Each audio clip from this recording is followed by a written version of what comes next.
سؤال آخر أيضا يقال، وهذا القول من المتزوجين وأنا ما زلت أعزب مش داعي، ولكن يقال بأن الزواج الثاني هو أنجح من الزواج الأول.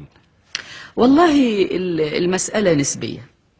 المسألة إن إحنا في الشرق أو معظمنا، مش هقول كلنا، بنبقى داخلين على الجواز وكل واحد عايز ياخد موقع، زي ما يكون في حرب، اتنين بيتحاربوا على موقع، مين اللي يبقى أشطر من التاني ويقدر ياخد الموقع ده. طبعا إذا كل واحد فيهم ما تنازلش عن الحاجات اللي بعد ساعات بيوردها، المركب هتغرق. لكن في ناس بتتفهم، وناس بتبقى عايزة ده الجواز ده المينا اللي الإنسان بيستريح فيها، مش داخل علشان يبدأ الحرب.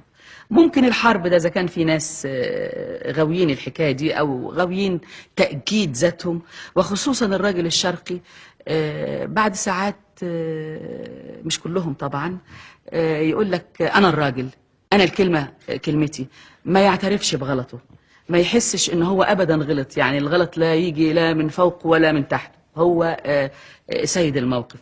بالطريقة دي طبعا ممكن المركب تغرق. كذلك الست اللي بالشكل ده مش كله بحمله على الراجل. الست لازم يكون عندها نوع من المرونة، وتدي للراجل نوع من السيادة. يعني بتكون هي فعلا سيدة، وهي اللي في ايدها كل المواقف، لكن بذكاء شديد لازم تحسس الراجل ان هو السيد. كده يعني المركب هتمشي. لكن ما يشترطش اذا كان الجواز الاول او الجواز الثاني. ممكن الخطأ نفسه يتكرر والإنسان يقع في خطأ، ممكن يتكرر مرة تانية ورابعة وخمسة. مش في ناس بنشوفهم بيفشلوا دايما، يقول لك أنا بحبها وعايز أتجوزها ودي اللي أنا اخترتها. أول ما يتقابلوا يصطدموا، لأن هم ما عرفوش بعض وما حاولوش يتنازلوا. لازم يبقى في تنازل طبعا بين الاثنين اللي هيسيروا المسيرة الطويلة دي. وفي حياة سميحة أيوب الكلمة الأخيرة لمن؟